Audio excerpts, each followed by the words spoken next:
Nissan has been making Z cars for decades. They're not about refinement or having a desirable badge, no, they're about two things: fun and power, both of which come in abundance. See, after a small break of making true Z cars, Nissan introduced the tuner's favourite 350Z, and then this, its follow-up, the 370Z. It's more clever, better for Mother Nature, and more powerful than its predecessor.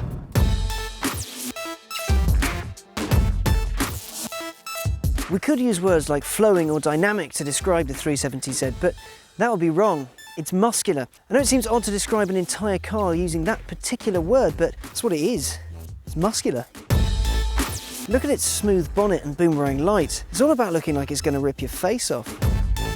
It's the same at the back. Look at its flared haunches and wide rear arches. They look like they're going to launch it far, far into the distance. Also, look at these alloys. Optional 19-inch forged alloy rays.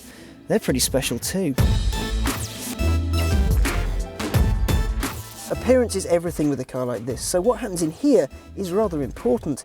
Its predecessor, the 350Z, was a little bit cheap and to a budget, but the 370Z has a lot more premium feel. There are soft touch plastics and the touch points are much more pleasant to finger. There are some odd touches in here. For example, there's only one cup holder, and if you don't spec sat-nav, you end up with a cubby hole where it's supposed to be, and it's too shallow to be of any real use.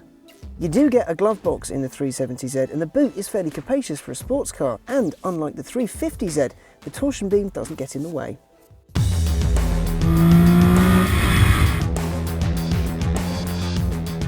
On the road, the 370Z feels just like a small Japanese muscle car, which is good because that's precisely what it is. The chassis is rather stiff, which means cornering is rather firm. If you're looking for a comfortable ride, that's not ideal, but it does mean you'll hustle yourself around a corner just a little bit faster. Power is not a concern for the 370Z. It's the best value performance car you can buy. Okay, it's not the cleanest or most economical, but it'll match a Porsche Cayman for pace, and the engine sounds rather lovely too. The controls are rather weighty, and sometimes you do have to put a little bit of effort in. It's great when you're getting your shift on, but not so great around town.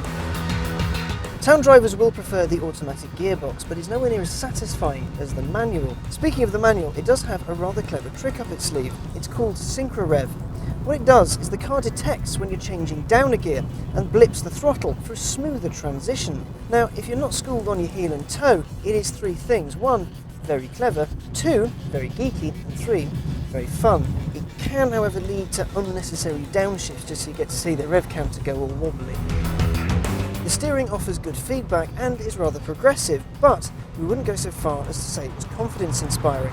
We do like the fact though that if you're in the right mood and somewhere safe, it's easy to coax into a spot of light oversteer. One slight annoyance is the amount of road noise in here. It could get pretty irritating over longer journeys. The Nissan 370Z is a cheap way of going very, very quickly indeed. No, it's not premium, and it won't impress your non-car loving friends and relatives, but every time you get in it, it'll put a big old smile on your face. And who cares what other people think about that?